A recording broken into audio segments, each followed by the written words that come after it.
Vexilla Regis pro Deum. Ave María Purísima, sin pecado concebida. bienvenido a Luz de la Tradición. Hoy dedicamos el programa íntegramente a un tema que suscita tantas pasiones como incomprensiones, ¿cierto? El uso de la lengua latina en la liturgia. Catalina, hoy se nos dice que el latín es un obstáculo, pero los papas lo han llamado un tesoro inestimable, de inestimable valor. ¿Por qué esta contradicción? Ya. Buenas, Cristóbal. También bienvenidos a todos ustedes.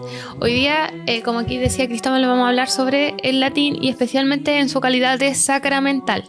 ¿Ya? Aquí tú dijiste una pregunta muy importante de esta contradicción también que hay sobre el latín. ¿Ya? Vamos a hablar entonces básicamente de que el latín en su uso litúrgico.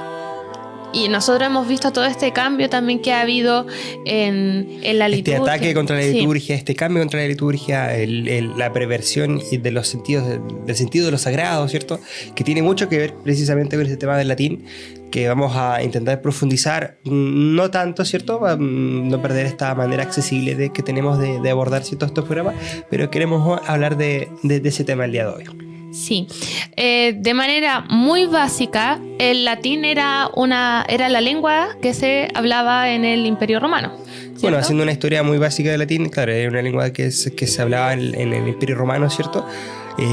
Y que de forma oficial se extingue cuando, o sea, no se extingue, pero digamos que deja de evolucionar como cualquier lengua hacia el año 476 con la misma extinción, vamos a decir así, del Imperio Romano de Occidente. Sí, tenemos que tener claro de que tenemos como dos tipos grandes de latín. Primero es como el latín vulgar, que ese es el que se hablaba, ese fue el que fue sujeto de evolución, que luego salieron todas las lenguas romances, sí. como el español, el portugués, el italiano. Mientras que tenemos también otro latín de carácter más docto, lo mismo que pasaba con el griego, que era el que también se dejaba para poder escribir básicamente.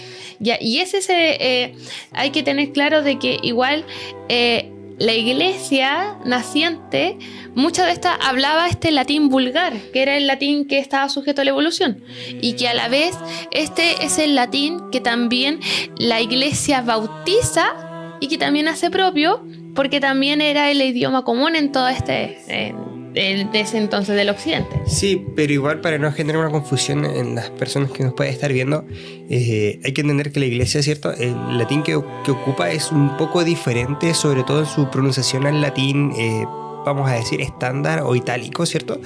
Y por eso se le denomina como latín litúrgico o latín eclesiástico. Sí. Cabe destacar que, creas o no, y crean todos ustedes o no, Juan 23, él le gustaba mucho el latín. E incluso, paradójicamente, él decía de que era la lengua noble, majestuosa, y que también nos ayuda a elevar el espíritu a lo cotidiano. Que es un poco paradójico, porque también sabemos de que Juan 23 él fue el que abrió también Vaticano II. Claro, Vaticano II, y el que abre esta verdadera caja de Pandora, ¿cierto? Que comienza con el concilio. Catalina, latín como un antídoto contra el error y la corrupción, ¿cierto? Vamos a denominar así este argumento central. Vamos, ¿qué tenemos que decir de eso? Ya, como una antídoto Sí, como un antídoto. de la corrupción de la doctrina, tenemos que tener claro de que el latín, todo el magisterio y todo fue como plasmado en latín. Uh-huh. Y lo que tiene el latín, lo mismo que otras lenguas sagradas, que sería también el griego, el hebreo, es que es muy difícil de traducir. Y una vez que se traducen a estas lenguas romances, pueden a veces tener significados equívocos. ¿Ya? Por ejemplo, pasa en un caso muy común, pero ya de connotación hebrea, pero para hacer también un paralelismo, en que, por ejemplo, el aleluya que aparece, esa palabra que aparece en el Antiguo Testamento, Uh-huh. y que luego Sí, nosotros también lo ocupamos en nuestra liturgia. Si tú tratas de traducir aleluya al español, es imposible. Porque aleluya significa una alegría de connotación mesiánica, de que tú te sientes salvado. ¿Cómo vas a traducir todo eso? Ya, por lo tanto, se Es deja una ahí. idea completa que tú quieres Así traducir, es. ¿cierto? En algo equivalente en otra lengua que realmente no tiene un equivalente tan como fidedigno, ¿no? Así es, porque en ese sentido igual el español o en realidad todos los idiomas modernos son muy limitados. En cambio, todas estas lenguas, como en este caso el latín, tienen una riqueza filológica que también es como difícil de captar en nuestro idioma. Y si te fijas, realmente no es solamente un tema de que las lenguas vernáculas, lenguas modernas estén limitadas propiamente tal, sino que su propio carácter de lengua viva, vamos a decir así, de forma... Yo sé que los filólogos, los lingüistas ya no hablan tanto de lengua muerta, lengua viva, pero vamos a entender que estas lenguas vivas están en constante evolución. Lo que significa ahora, estamos hablando de que en una década, 2 décadas más, va a tener otra connotación, puede tener otro significado, y este cambio, ¿cierto?, va mutando el propio significado de las palabras, ¿cierto? Entonces, ¿cómo obtener una traducción tan precisa, o cómo entender que tenemos que tener una traducción tan precisa si al final tenemos que actualizar las traducciones cada ciertas décadas, ¿cierto? Y eso es súper curioso porque no sé si te has fijado que igual incluso hasta los misales tienen que sacar versiones bien recurrentes, los misal modernos, ¿cierto? En comparación con el misal de la misa de siempre, que sacaba una actualización cada siglos. Y ahí está también lo curioso, porque cada vez de que hay dudas de la fe, o por ejemplo, de cómo también era el tema de la tradición, se recurre a este garante de la doctrina, que es el magisterio en latín. ¿Ya? Porque también ahí tenemos las cosas... Estable. Está estable. No cambia. Las palabras son lo que son. Y ahí tenemos también esa primera riqueza. Y por lo mismo, si ya lo tenemos aquí en lo que significaría ya el magisterio y todo lo que es la tradición, obviamente esto también se plasma en lo que también hemos hablado de lo que se cree, es lo que también se vive en la liturgia. Claro. Sí. Lex credendi, lex orandi, ¿cierto? Así es, lo que se cree es lo que nosotros La ley rezamos. de... Claro. La ley de la oración es la ley de creer, ¿cierto? Bueno. Sí. Hay otro punto súper importante que yo que me llama mucho la atención cuando pienso en el latín, por ejemplo. Hay que entender que es la lengua de nuestra Santa Madre Iglesia desde prácticamente siempre. Fue una lengua que fue, como dijiste tú en un momento, bautizada al pie de la cruz, entendiendo que la cruz del mismo Calvario de nuestro Señor Jesucristo. Cuando vemos el cartel, ¿cierto? Cartel. Que una de los tantos Está escrito en griego, en latín. en hebreo, ¿cierto? Sí. Desde ese momento ya está presente en nuestra historia como cristianos, como católicos, ¿cierto? Y algo que me emociona mucho del latín, como había para mantener la idea, es cómo nos unimos a toda la iglesia triunfante a través del latín. ¿A qué me refiero con esto? Que si uno piensa en las misas de hace 60 años atrás, hace 100 años atrás, incluso 1000 años atrás, 1500 años atrás, si es la liturgia occidental, si es la liturgia de Roma, ¿cierto? Estaba en latín. Y entendemos que estas misas, ¿cierto? Que cuando uno va a una liturgia tradicional en la actualidad, ¿cierto? Se está uniendo a esta iglesia triunfante que en algún momento celebró esta misa en latín y todo es como, no sé explicarlo tanto, a ver, Sí, es como porque también una de las características también que tenemos como iglesia es nuestra catolicidad. La iglesia católica, universal. Católico como tal, no es un sustantivo, sino que es el adjetivo de lo que sería la iglesia. Y este carácter universal también se ve en lo que sería la lengua. Veíamos hasta antes de los 60, estamos hablando de más de, no soy buena para las matemáticas, pero casi 2000 años de historia de la iglesia, en que uno donde se iba a topar una liturgia que estaba en el mismo idioma. Ya tenías que prácticamente ir a Oriente para pillarte encontrar, ¿cierto? Una variación diferente, sí. Y en ese caso era el griego litúrgico, a lo más. Sí, e incluso dentro de hasta las persecuciones, no sé, a mí me gusta mucho los K-drama y todo eso, ¿ya? Y yo sé que a ti te gusta mucho la cultura también Ya, japonesa, de que uno también está en el siglo XVIII, XVII, uno iba también allá a la China y se topaba, si bien los cristianos también en unas catacumbas, pero también se topaba en una liturgia en latín. Y ese era como también lo que a nosotros nos unía y nos une De hecho, a todas las generaciones, a todos los tiempos, a todos los espacios. es una verdadera unión, es una verdadera inclusión, no como la que hablan los modernistas en la actualidad bueno, sabemos muy bien el tema de la sinodalidad, de inclusión, todo el tema de falsamente entendida, ¿cierto?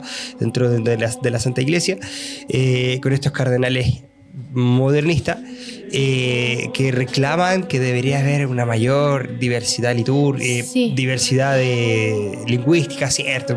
Fragmentando la liturgia, sí, se nacionaliza también lo que sería Sí, la misa y Mira, todo. si uno ha tenido la gracia de poder viajar, tú por ejemplo en España te encuentras con todo el tema del nacionalismo catalán, que ojo, bueno, aquí somos muy críticos del nacionalismo catalán, pero no en el punto actual, pero tú ves que el idioma vernáculo, el catalán en ese caso, se ha convertido en un arma política para defender posiciones netamente políticas desde el altar. O sea, es terrible.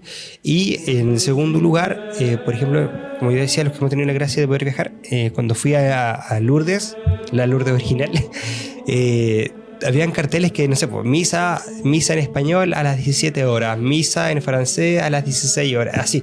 O sea, muchos idiomas, muchos horarios, muchas misas diferentes, que en el fondo tienes que igual tener cierto grado de suerte y planificación para poder tener la misa que te acomodara según tu idioma. Si no, no lo entendías. Entonces, a lo que voy, si ocuparan el latín, desarrollarían muchos problemas, muchos temas, o sea, sería verdaderamente universal. Uno lo piensa de que el latín nadie lo entiende, que va a ser una barrera. Al contrario, al Papa Francisco, que tanto le gustaba hablar de puentes, el latín era el verdadero puente de la liturgia. Es que en latín igual siento que con el tema de que nadie lo entiende, que aquí hay una mala concepción o una mala idea que se han hecho los fieles, pero no por culpa de los fieles, No. sino de la propia jerarquía que ha de forma totalmente explícita intentado idiotizarnos un poco. Sí, incluso es muy curioso porque también cuando se cambió todo de la misa tradicional a la misa Novus Ordo y se colocó las lenguas vernáculas, primero estaba, como hablamos en programas anteriores, aquí la liturgia de la misa se mutiló, lo mismo que el resto de los sacramentos, y también se quitó el latín, todo con el fin de que, entre comillas, la gente también entendiera. ¿Y qué pasó? Hasta el día de hoy, La gente no entiende. misa Novus Ordo, la gente no lo entiende. E incluso quizás pasen muchas parroquias y todo eso, que también en las mismas catequesis o incluso fuera del plano de catequesis se les tenga que explicar a las personas la misa Novus Ordo. De hecho, y lo curioso, para también terminar esta idea, de que en la misa tradicional uno siempre anda con su misal. sí, Incluso el misal, aunque sea una persona que no sepa latín, el misal está dividido en la liturgia latina y la liturgia ya en la lengua que uno habla. Y así también permite a las personas una verdadera participación y concientización del misterio. a nuestros abuelos se les mintió de forma descarada, se les dijo que el cambio de lengua a su propia lengua, ¿cierto?, iba a ser para mejor de ellos, para que comprendieran lo que era la misa, les cambiaron los ritos precisamente con la excusa de que la entendieran mejor, pero al final nuestro Señor siempre nos ha enseñado en el Evangelio a discriminar a través de los frutos del árbol, ¿cierto? Los frutos del árbol están podridos, están horriblemente podridos y han provocado que la gente con mayor razón no entienda, no comprenda el misterio que ocurre frente a ellos. No solamente no lo comprende, sino que lo desvaloriza, lo pisotea, lo ignora en muchos casos, lo cree que no es nada, no entiende, come en misa, habla en misa, aplaude en misa, todo lo que ya sabemos de lo que son los abusos litúrgicos, pero con el punto de que están hablando en su propio idioma ya no así es, no entiendes, como lo que Ahora sí dice no lo nuestro Señor, o sea, tienen oído y no oyen. Sí. Entonces, eso es súper interesante igual poder hacer énfasis en eso. Es como, bueno, ¿Y qué ibas a decir? no, me recordó una idea que leí por ahí, es que es como la Torre de Babel invertida, ¿no? ¿Qué me puedes decir de eso?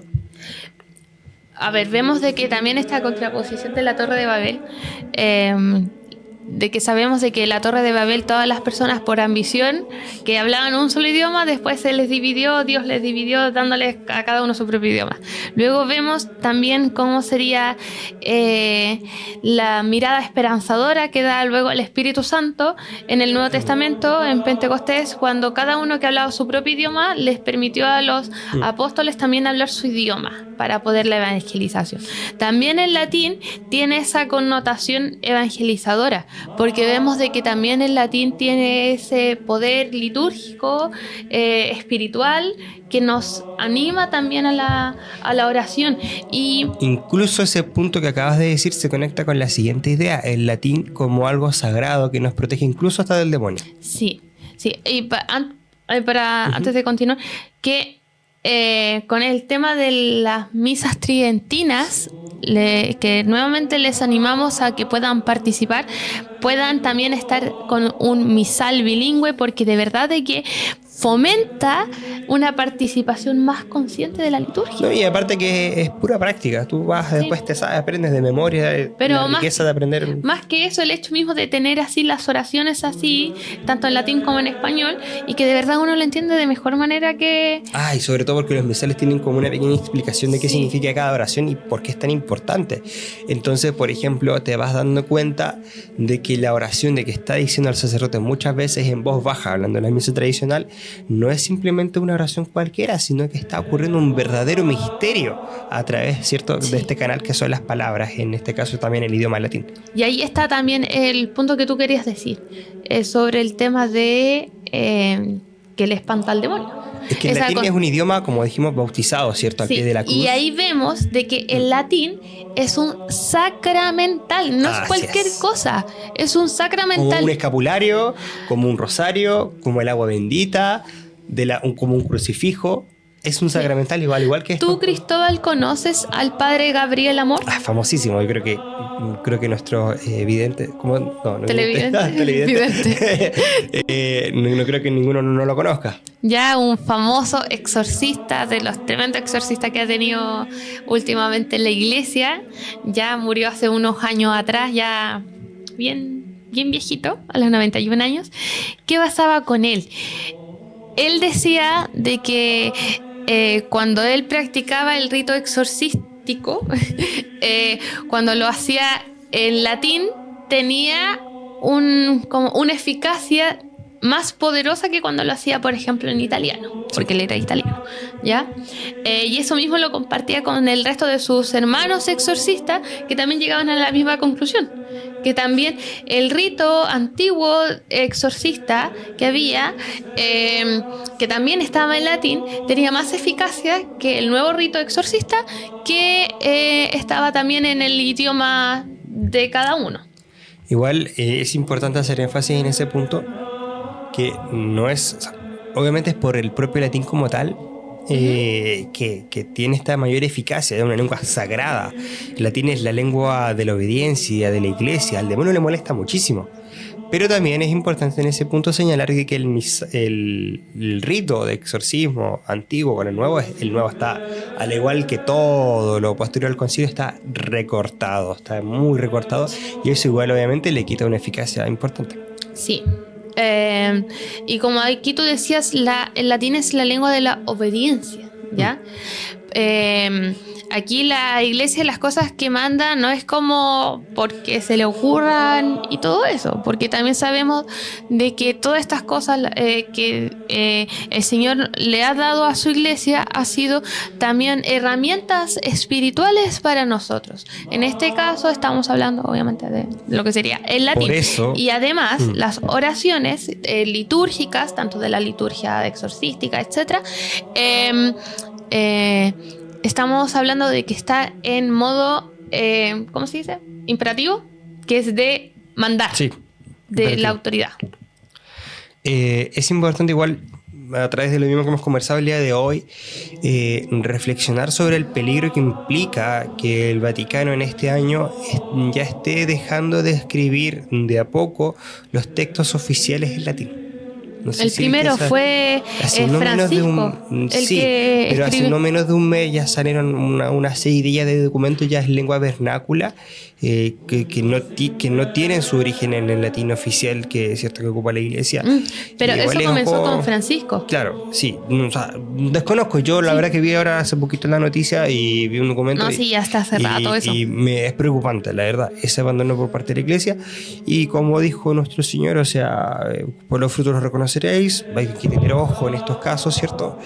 Y levantar un poco las alarmas. Me gustaría que para que cerráramos el programa pudiéramos hacer una pequeña reflexión sobre lo que es rezar las oraciones diarias en latín.